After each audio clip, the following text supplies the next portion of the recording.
Welcome to the J.D. Levy and Associates Calibration Point podcast. Our podcasts are designed to bring a conversational exploration of key topics that we believe will provide value and insight to those serving in the nonprofit sector. We will highlight new developments in the field, latest research, and things we're learning from our own clients that we can share. If there are topics that you would like to see explored, please send them to us through our website at jdlevyassociates.com. Welcome, everybody, to the Calibration Point podcast. This month, excited to have our Chapter 2 with Paul Linge, the Director of Crossroads Counseling Center. And from our last podcast, some of you might remember when we explored with Paul, one topic that kind of just rooted up out of that discussion was the pain of leadership. And in that first, what I'm calling now Chapter 1, we thought it would be great to have a time with Paul just to explore what is the pain of leadership and how that relates and what it means. And I know that just Paul, in our experience, just in the work we do, we see the pain of leadership all the time. And you're an expert in that. So, when we use that term, like, what does that mean to you? And take us on a journey about what the pain of leadership is. Sure. Thank you, Jamie. It's great to be back with you and your listeners today. Leadership pain can come in a variety of forms. And I think let's just acknowledge up front that leadership can be a really lonely place.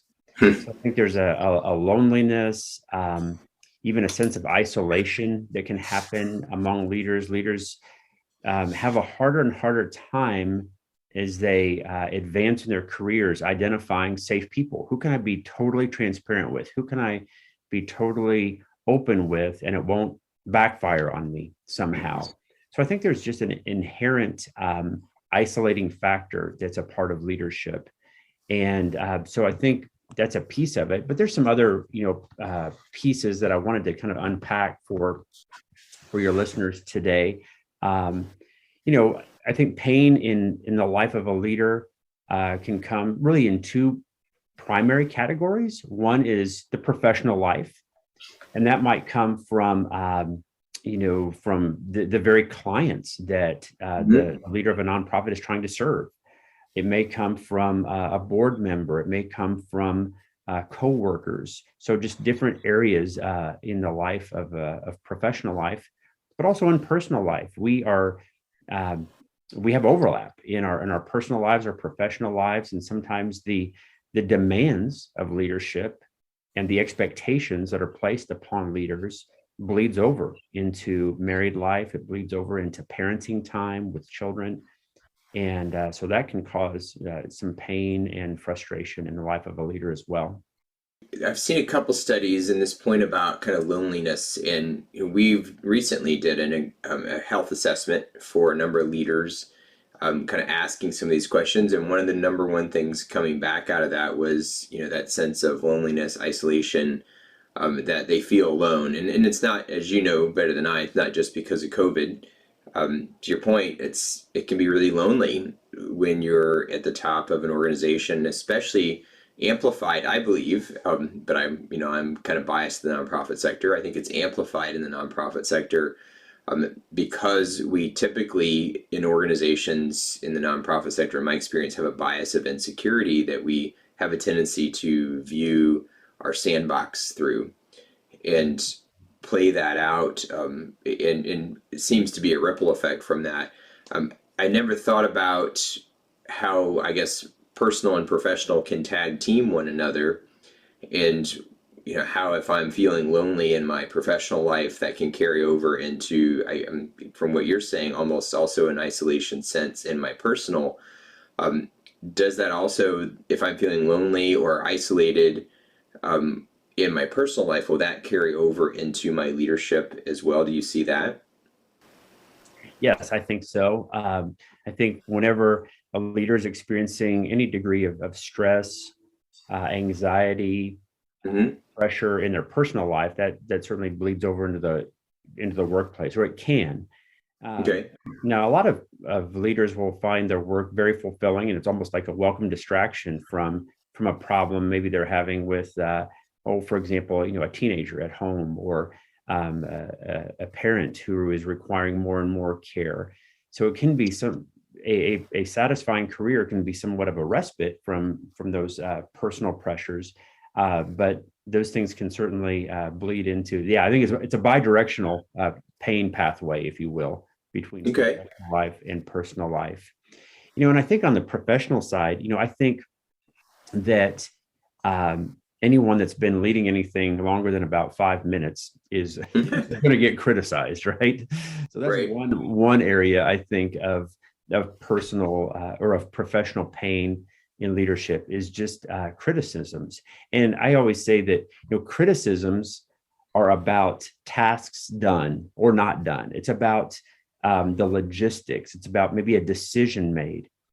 Mischaracterizations cut a little bit deeper, because those are about an attack on motive or an attack on character. Mm. On the positive side, I would say, compliments are about a task well done. Words of affirmation. So a compliment is about what you did.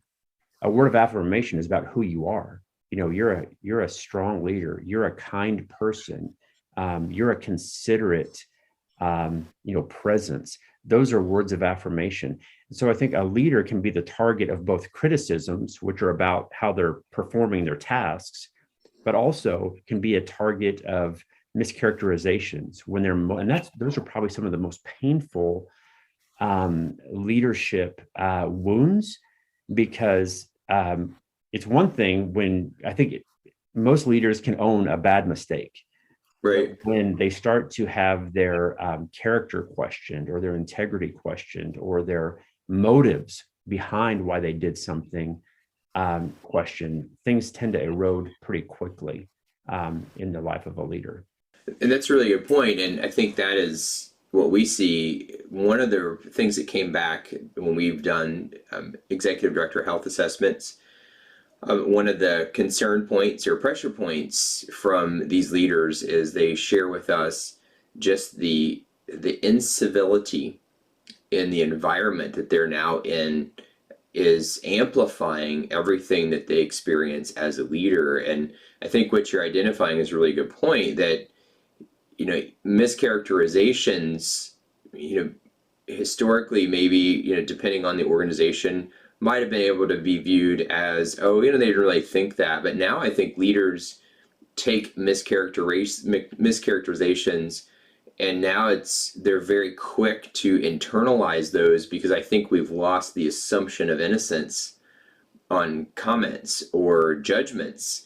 And that's what we're hearing so much in the field from just the fatigue and burnout levels, leaders just saying, wow, everybody is just nasty to us, or to me. And we see that, unfortunately, in a lot of situations. Does that play into this as well?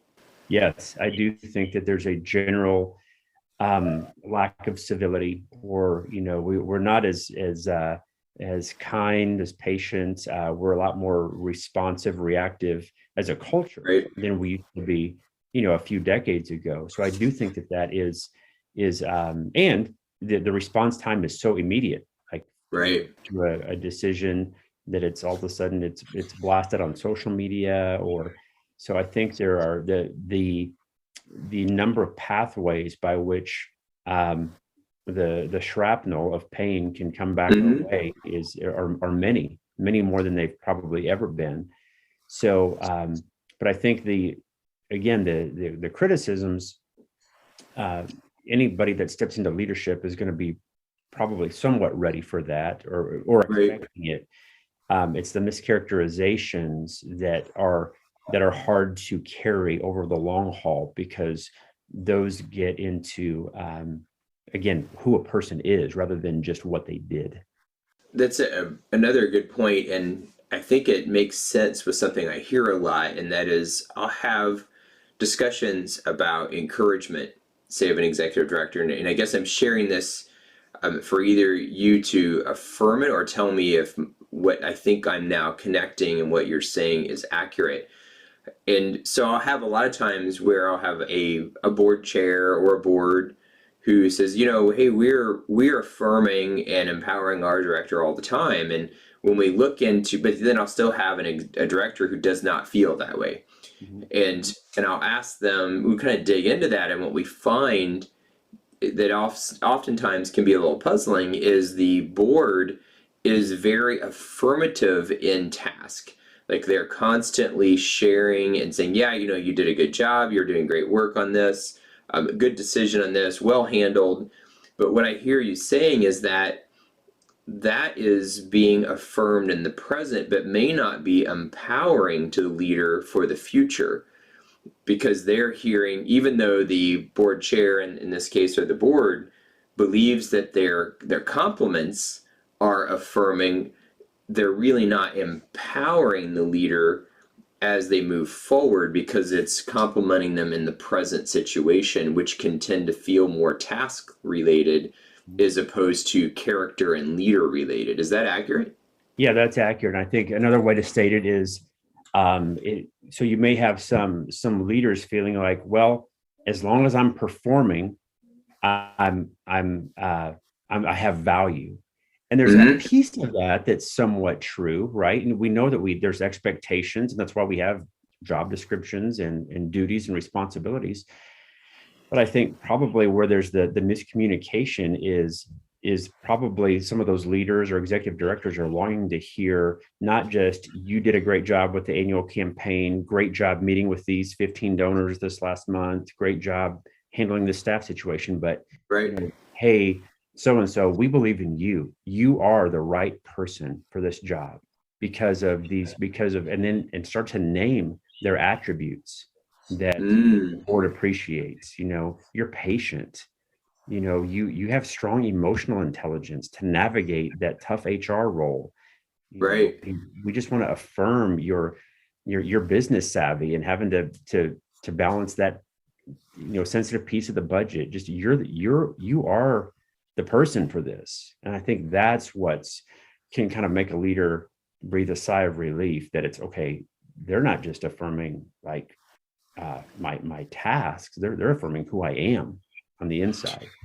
Yeah. So when you're exploring, Paul, with leaders in the pain of leadership, if we had to put it on a scale, say a leader who has not been complimented, but has been affirmed by say a board chair or a board in the ways you just described. On the other end of the scale, a leader who has not been affirmed, but is constantly complimented. I mean, I've shared with you kind of my experience with that. If you had to put an arbitrary percentage of, one is 100% effective and the other one is what percentage effectiveness, we know from listening to you that they both have a role. How would you weight the two? So if I'm a board chair and I'm going to affirm my leader, what's kind of the difference in effectiveness between complimenting real time as opposed to not even getting into tasks, but just affirming to the leader, hey, we see you, we trust in you, you're handling this well, like you have the right emotional intelligence. Can you weigh that out in any way that we can get some sense of it? Yeah. So this is anecdotal. This is not empirical. Yep. But I would say if a board chair is able to spend 80% of their time, roughly, affirming their executive director and the team, and maybe 20% spend on just complimenting tasks done, that's going to add longevity to the lives of those leaders. Just because I think it's more stabilizing. It's they're behind me for who I am, not just tasks that I can perform.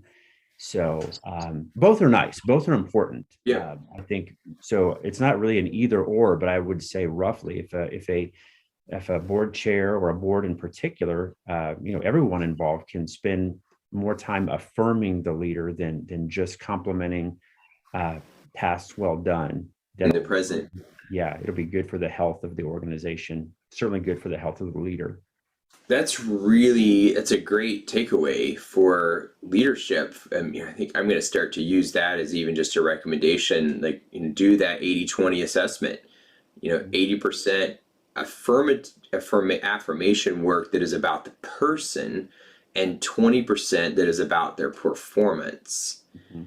And boy, if I just think about like with the work we do, if I could have a board that would um, abide to that kind of guideline in an 80% affirmation, 20% complementation or complementary kind of approach, that really would translate to huge gains of empowerment for leaders. And that's one of the issues we hear a lot is, we've talked so far today is just, leaders who still carry a lot of insecurity, but they've got boards that are, complimenting them all the time, and the boards can't understand why they're carrying this insecurity. And to your point, it's coming because a deficit of affirmation, which then leads to a deficit of a sense of empowerment as a leader. That's right. I think even all the compliments in the world can still have a leader feeling kind of shaky because they Right. feel like I'm still one criticism away from falling out of favor, from losing my job. Yep. So I think the affirmation just really helps, just to say, we just want to reaffirm you're the person for this, and we're with you. And I think that's what leaders are probably. There may be a real hunger to hear those kinds of words from their board chair and boards. Yeah. So yeah, that's, I think, an important distinction. And again, the pain piece of it is the criticisms, which is probably the negative correlation to the compliment, and then the mischaracterizations, which is the negative correlation to the words of affirmation. I think Yeah. a third place of pain is just the overall weight of responsibility. Mm. Depending on the size of an organization, leaders are doing a lot, especially executive directors. They may be trying to fill the role of CEO, COO, CIO, CFO, all of the above. And so just the weight of responsibility can be a place of leadership pain, and kind of fighting off imposter syndrome, because we're not all good at everything. So trying to battle those areas that we have less confidence in can be a source of leadership pain. Depending on personality too, I think we all deal with our own regrets and remorse over our mistakes. Mm-hmm. Anybody that's going to lead is going to make a mistake, and I think how we bounce back from those can really be a source of lingering pain. We talked last time, Jamie, about forgiving. Sometimes leaders need to be walked through how to forgive themselves for the mistakes they've made. Mm-hmm. Yeah, that's a really good point, in being able to look introspectively at themselves. Mm-hmm. Yeah. And real quick on the one final thing is just, I think navigating a rapidly changing environment can be a source of pain as well.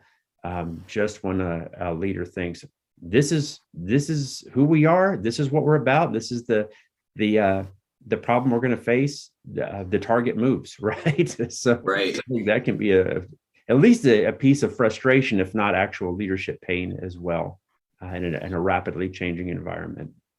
Well, it would seem that also then would be a negative catalyst to affirmation if all I'm hearing about is compliments, because as the end zone constantly changes and it's just performance driven, I'm not getting that affirmation that, hey, we're not concerned about whether this succeeds or fails right now, the task. We're concerned about, what to do, and we're empowering you and we support you. Let's keep moving forward together. Yeah, that's really important. Yeah, I think there's a difference between saying to a leader, we think you can do a good job with this, and saying, we implicitly trust your judgment. Yeah. Those are two different votes. That's a really great point. Yeah, we implicitly trust your judgment. So, in close, what I'm taking away is the 80-20 rule. I'm going to really start to unpack that and use that in our coaching work. And I like your comment about, I implicitly trust your judgment. And, it seems that if we could work on those two elements, then a lot of the other stressors become less, because so many of the stressors are performance related, as the environment's changing. And if the leader is not feeling isolated or alone, it's a whole lot easier to deal with the mountain that's in front of them. But if they're alone, they feel like they can never get over it. Right. That's right. And, just in closing, I'll just say, because leadership portends towards isolation and loneliness, I would encourage any listener to find friendship, find maybe a coach, maybe it's actually even a counselor to sit down and unpack. Sometimes when we find ourselves feeling really an outsized emotion towards something, it's because it's activated or triggered something from our past where we have pain. Right.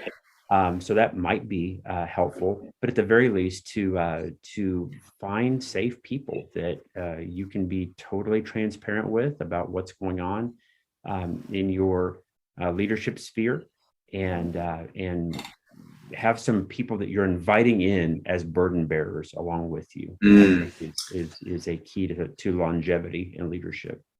Yeah, I like that imagery of a burden bearer, someone who can really carry the torch with you. Right. And help you carry the burdens. As always, Paul, excellent and really insightful for me. Just being able to make sense of a lot of stuff that we see just in our own coaching work, and we do executive director evaluation. And you really help shed some pieces of that puzzle together. So appreciate you coming on and sharing your wisdom. And we will, I guess I would just say to listeners, we're going to look for chapter 3. So I don't think this is the end of this journey together. This is a just super timely topic, and it's not, I think a lot of people thought, oh, it's COVID related, and we moved out of that, and then it was workforce related, and these variables are going to continue to pop up and become complex, and we've got to nurture the leadership in the field, and that's what you do, Paul, help people navigate through the pain of leadership. So appreciate your taking the time to be with us. My pleasure. Thanks for listening to the J.D. Levy & Associates Calibration Point podcast. If you have comments or ideas for future episodes, please reach out using the contact page on our website, jdlevyassociates.com.